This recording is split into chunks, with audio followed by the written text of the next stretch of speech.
আসসালামু আলাইকুম, HSC 26 batch. আজকের এই ভিডিওটা তোমাকে 10 দিনের জন্য সম্পূর্ণ চেঞ্জ করে ফেলবে এবং এই যে 10 দিন তোমাকে পরিবর্তন হইতে হবে এবং তুমি পরিবর্তন ইনশাআল্লাহ হবা, এইটার কারণে আগামী সময়টুকুতে তুমি দেখবা নিজের মধ্যে একটা ড্রাস্টিক্যাল চেঞ্জ অনুভব করতে পারবা। আমাদের প্রত্যেকটা মানুষের প্ল্যান থাকে যে আমরা 12 মাসের মধ্যে একটা মাস পাই রমজান, এই মাসের মধ্যে নিজের অনেক কিছু চেঞ্জ করব। তবে দুঃখের বিষয়, তুমি যদি এই বছরের রমজানটাও চিন্তা করো, অন্যান্য বছরের মতো প্রায় চলে যাচ্ছে, বাট আমাদের কিন্তু আহামরি কোনো পরিবর্তন এখনও হয় নাই। এই ভিডিওটাতে আমি 10 দিনের তোমাকে একটা এক্স্যাক্ট ডোপামিন ডিটক্স টাইপের একটা প্ল্যান দিব, যেখানে তুমি কোনো আলতু ফালতু রিলস স্ক্রল করবা না, কোনো অযথা সময় তুমি নষ্ট করবা না। তুমি তোমার এক্স্যাক্টলি নিজের একটা প্ল্যানে থেকে এই 10 দিনে নিজের পুরো লাইফের এই যে সবথেকে ইম্পর্ট্যান্ট টাইম এইচএসসি অ্যাডমিশন, এটাকে তুমি এখনই শেপ করতে পারবা। এখন আসো, তোমাদের হাতে টাইম কতটুকু আছে আগে একটু বলে রাখি। 10 দিনের যে প্ল্যানটা তৈরি করব, সেইটার আগে আমাদের একটা প্রি প্ল্যানিং স্টেজ থাকবে। অর্থাৎ তুমি ভিডিওটা যখনই দেখতেছো তার পরের দিন থেকে হবে ডে 1 এবং এখন থেকে তোমাকে রেডি করতে হবে তুমি এই 10 দিনে কী কী করবা। যেহেতু আমরা নেটের বাইরে, ইন্টারনেটের বাইরে চলে যাব এবং আমরা একটা অফলাইন লাইফ কাটাবো এবং এই 10 দিনে আমরা এমন একটা সিচুয়েশন ক্রিয়েট করব যে মানুষজন আমাদেরকে পাওয়াটা একটা স্বপ্ন হয়ে যাবে। অর্থাৎ আমরা এই 10 দিনে নিজেকে একদম বিলুপ্ত করে ফেলবো এই অনলাইন জগৎ থেকে, এবং যারা আমাদেরকে অনলাইনে চিনে তারা মনে করবে ছেলেটা মনে হয় বিলুপ্ত হয়ে গেছে। এবং 10 দিন পরে ইউ উড কাম হেয়ার এবং এই ভিডিওর নিচে একটা কমেন্ট করবা 10 days চ্যালেঞ্জ অ্যাকসেপ্টেড, যেটা আজকে করবা। এবং 10 দিন পরে এসে যখন তুমি একদম নিজেকে চেঞ্জ করে ফেলছো ইনশাআল্লাহ, তখন এই কমেন্টের রিপ্লাই তুমি নিজে দিবা, তুমি নিজের কাছে দায়বদ্ধ থাকবা। এই ক্ষেত্রে আমাদেরকে আগে চিন্তা করতে হবে আমাদের এই প্ল্যানের মধ্যে সবথেকে বড় ভিলেইনটাকে। দেখো, তুমি যেহেতু এই প্ল্যান অনুযায়ী তোমার আশপাশে মোটামুটি কারোর সাথেই খুব একটা কানেকশান থাকবে না, তুমি নিজে একা একটা লোন ওলফ হয়ে যাবা। তোমার সবথেকে বড় শত্রু হইতে পারে তুমি নিজে, যেটাকে ইসলামের ভাষায় বলা হয় নফস। অর্থাৎ তোমাকে চেষ্টা করতে হবে এই নফসের এগেনস্টে যুদ্ধ ঘোষণা করতে, জিহাদ করতে হবে নফসের এগেনস্টে। কীভাবে করবা, এইটাই আজকের এই ভিডিওতে কথা বলবো। 26 ব্যাচ ঈদ হয়ে যাওয়ার পরেই তোমার হাতে কিন্তু 2-3 মাস টাইম থাকবে নিজেকে প্রিপেয়ার করার এইচএস এক্সামের জন্য। সো এত ক্রুশাল অ্যান্ড ক্রিটিক্যাল একটা টাইমে নিজেকে যদি এই চ্যালেঞ্জটা দিতে আমরা না পারি, আমার কাছে মনে হয় আমাদের দ্বারা আর কিছুই সম্ভব হবে না। অ্যাডমিশন অনেক দূরের কথা, এইচএসসিতেই সুবিধা করে আসতে পারবো না। সো আমরা আসলে করতেছিটা কি? 10 দিন আমার মেইন টার্গেট, আমি অনলাইনে কোথাও নাই, আমাকে কোনো বন্ধুবান্ধব কোনোভাবেই কিচ্ছু করে পাবে না। আমি কিভাবে আমার এক্সিস্টিং ক্লাস কোর্স বা যেইখানে আছে সেটা কিভাবে ম্যানেজ করব, সেই জিনিসটা আমাকে এখনই গুছাই ফেলতে হবে।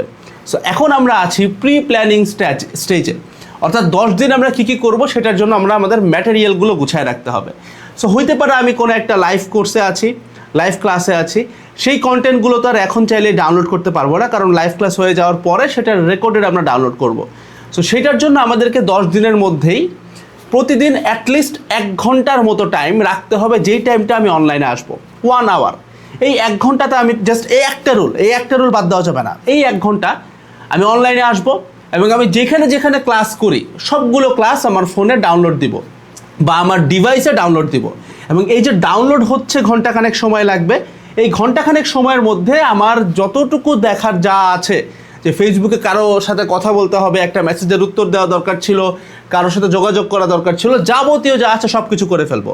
বাট এই 1 ঘন্টা টাইম, অর্থাৎ এই টাইমটা হচ্ছে যখন তোমার সবগুলো ক্লাস তুমি ডাউনলোড দিচ্ছ, এই টাইমটাতে।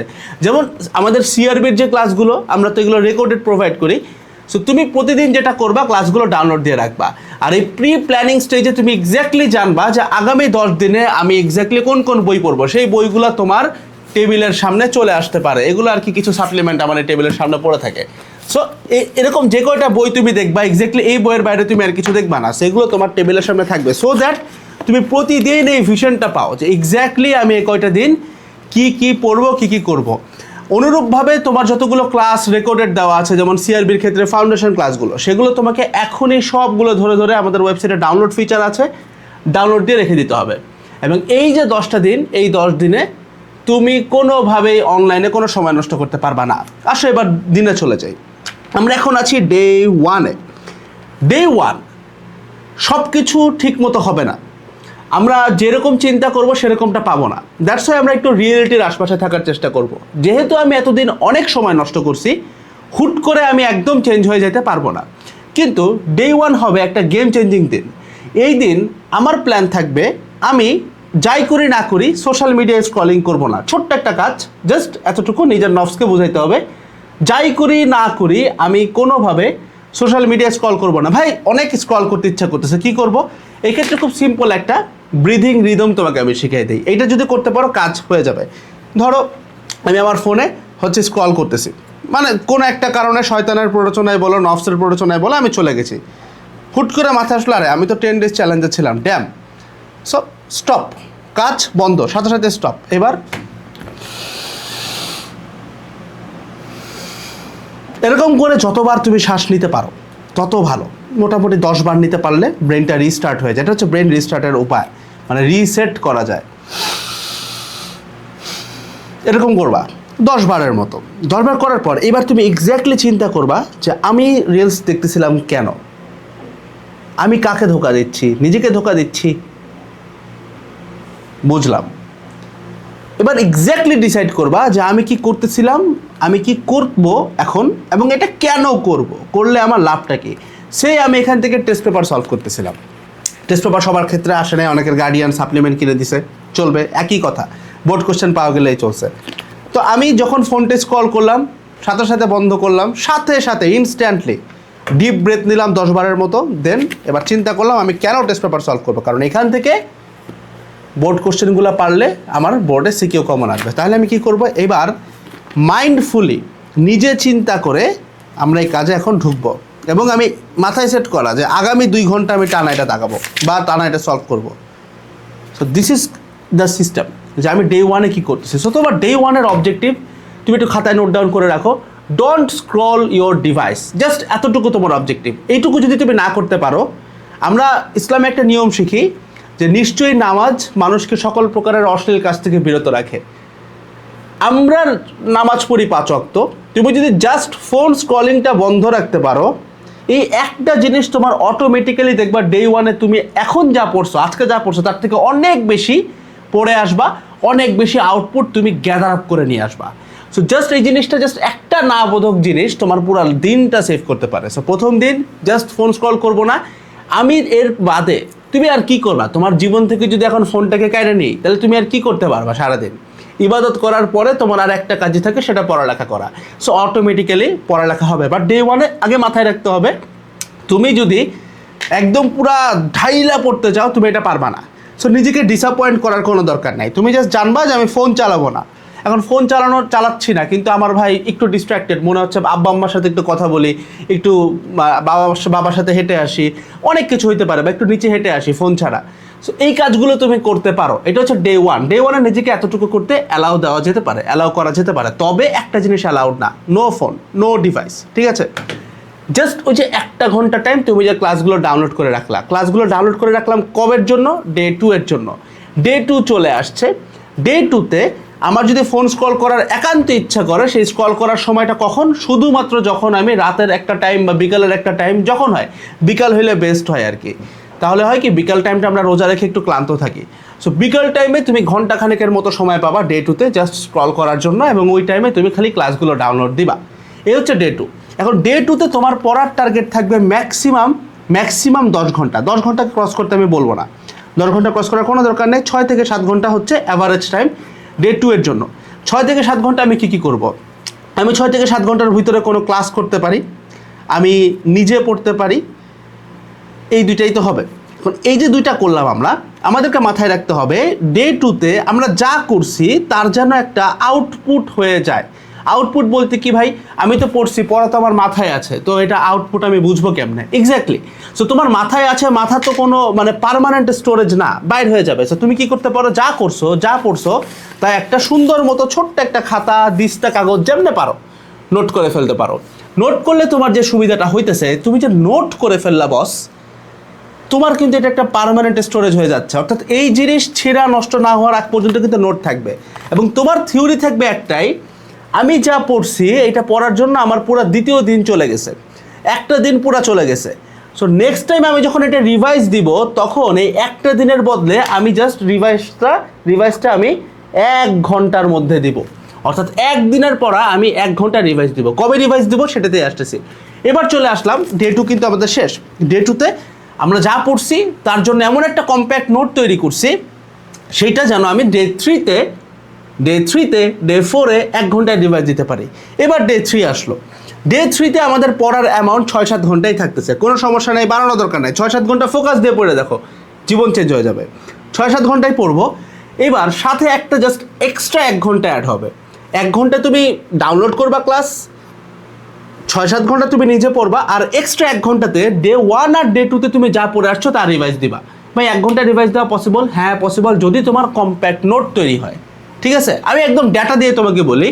আমাদের ওই যে চলতরিতের ক্লাস একটা ছেলে নোট করছে, আমাদেরকে সুন্দর একটা রিভিউ দিচ্ছে ছেলেটা বিশাল করে, যে ভাই আমি এখন চলতরিত মোটামুটি 10-15 মিনিটে রিকভারি করতে পারি। তো 10 মিনিট হয়তো একটু গায়ের জোরে বলে ফেলছে আমার কাছে মনে হয়, তোমরা বাচ্চা পোলাপান, বাট 10 মিনিট বললে অ্যাটলিস্ট 30 মিনিট, আধা ঘন্টা, সর্বোচ্চ গেলে 1 ঘন্টা একটা চ্যাপ্টার রিভাইজ দিতে পারবে। মানে একদম A to Z সব, 0 থেকে লাস্ট পর্যন্ত, অ্যাডমিশন পর্যন্ত। সেই জিনিসটা পসিবল, সেই ডাটা দেখে আমি তোমাকে বললাম ইটস পসিবল, জাস্ট ফাউন্ডেশনের নোট হয়ে গেলেই হয়েছে। ঠিক আছে, ওইটাই কম্প্যাক্ট নোট। সো তোমার ডে 3 গন। এবার ডে 4। ডে 4-এ তুমি ডে 1, ডে 2, ডে 3-তে যা পড়ে আসছো সেই পড়াটাকে, যেহেতু এখন আরও একটা দিন বাড়ছে, এখন 1 ঘন্টার জায়গায় সময়টা 2 ঘন্টা হইতে পারে। এবার ডে 4-এ তুমি 6 থেকে 7 ঘন্টা নিজে পড়বা, 1 ঘন্টা ক্লাস ডাউনলোড দিবা, আর সাথে 3 ঘন্টায় লাস্টের 3 দিনের পড়া রিভাইজ দিবা। আই গেস এখন প্যাটার্নটা বুঝে গেছো। ডে 5-এ তুমি আবারও নিজে 6-7 ঘন্টা পড়বা, 1 ঘন্টা ক্লাস ডাউনলোড করবা, এবং আগামী দিনের 4 দিনের পড়া মোটামুটি 3-4 ঘন্টায় রিভাইজ দিবা। এরকম করতে করতে day 6, day 7, day 8, day 9, day 10 আর প্ল্যান দরকার নাই, এতটুকু করে নেই। একটা জিনিস তুমি খেয়াল করলে দেখবা, এই প্ল্যানের সব থেকে সূক্ষ্ম একটা ব্যাপার যেটা, যে তুমি প্রতিনিয়ত আগামী দিনের পড়াগুলো রিভিশন দিচ্ছ। তুমি যদি খুব বেশি ডিটারমাইন্ড অ্যান্ড ফোকাস থাকতে পারো, এই 10 দিনে হয় ফিজিক্সের 10টা চ্যাপ্টার, কেমিস্ট্রির হয় 10টা চ্যাপ্টার, অথবা ম্যাথের 10টা চ্যাপ্টার, অথবা ফিজিক্সের 5টা, কেমিস্ট্রির 2-3টা, ম্যাথের 5টা, ফিজিক্সের 5টা, এরকম মোটামুটি টোটাল 10টা চ্যাপ্টার শেষ করা পসিবল, যেটা আমি তোমাকে স্ট্যাটিস্টিক্যালি বলতেছি। আমরা স্ট্যাটিস্টিক্যালি এটা প্রুফ করে বলতে পারি যে আমরা যে প্রতিদিন রাত 10টায় সিআরবি ক্লাস দেই, এটার একটা উদ্দেশ্য আছে যে এটা সবার জানা উচিত, একদম ফ্রি পেইড সবার। উদ্দেশ্যটা হচ্ছে এইটা, যে সে তার অন্যান্য টাইমে সারাদিন ফাউন্ডেশন ক্লাস করবে, দেন রাতের বেলা এসে 10টা, 10:30টার দিকে যুক্ত হয়ে 1 ঘন্টায় একটা সিআরবি ক্লাস দিবে, যেটা তাকে রেকর্ডেড দেওয়া হয় যেন তার টাইম সেভ হয়। ওই ক্লাসটাতে তাকে টেস্ট পেপার পুরাটা দাগায় দেওয়া হবে, কী কী ম্যাথ লাগবে, টেস্ট পেপার কও, সাপ্লিমেন্ট কও, যেই জায়গার যেই কাও ভাই, পুরা ম্যাথ দাগায় দিবে। এরপর এই দাগানো ম্যাথটা সে ক্লাস শেষে 2-3 ঘন্টা রিভিশন দিয়ে ঘুম, দ্যাটস ইট। তাহলে তার একদিনে একটা চ্যাপ্টার হয়ে যাচ্ছে। ফাউন্ডেশন ক্লাস কেমনে হবে ভাই, শেষ হবে? হ্যাঁ ভাই, টোটাল চ্যাপ্টার আমরা 5-6 ঘন্টায় নিয়ে আসতেছি, তাহলে হবে না? মানে টপিক ছোটো ছোটো ক্লাস যোগ করে তোমাকে আমি বললাম। সো এই যে 10 দিনের টোটাল একটা রোড ম্যাপ বা প্ল্যান বলতেছে, বিশ্বাস করো তুমি এই কাজটা হয়তো এপ্রিলেও করতে পারো, কিন্তু এপ্রিলে তুমি মেন্টালি এখনকার মতো স্টেবল থাকবে না। এখন যাই আসো, মানে এখনও ডিপ্রেস, বাট ভাই এপ্রিলে পুরো ডেড হয়ে যাবা। আর সব থেকে একটা জিনিস মাথায় রেখো, এখন হচ্ছে রমজানের মাস, এপ্রিল কিন্তু রামাদানের মান্থ না বস। তো তুমি যদি মার্চে আউটপুট যেটা পাবা, মার্চে তুমি যতটুকু ইনপুট দিয়ে যেই আউটপুট পাবে, এটা জীবনে এপ্রিলে পাবা না। আর ঈদটা খালি যাইতে দাও। ঈদ শেষ হওয়ার পরে যখন শুনবা বন্ধু বান্ধবের এই পড়া শেষ হয়ে গেছে, যে ছেলের তুমি গুনতাও না, সেই ছেলে জাস্ট রমজানের 1টা মাস কাজে লাগায়, জাস্ট রমজানের 10-15 দিন কাজে লাগায়, পুরা খেলাটা ঘুরাই দিছে, তুমি কিন্তু নিজেকে নিজে মানে দোষতে একদম শেষ হয়ে যাবা। সেই সময় কিন্তু আর পাবা না। সো যারা এইচএসসি 26 ব্যাচের আছো, আমি চাই প্রত্যেকটা ছেলে সারা বাংলাদেশের যেখান থেকে দেখতেছো, take this 10 days challenge, disappear from everywhere, change your life, যেন তোমার এইচএসসি শুধু না, এইচএসসি অ্যান্ড অ্যাডমিশনে বেস্ট অফ দ্য বেস্ট একটা রেজাল্ট তুমি নিয়ে আসতে পারো। আসসালামু আলাইকুম সবাইকে, টাটা।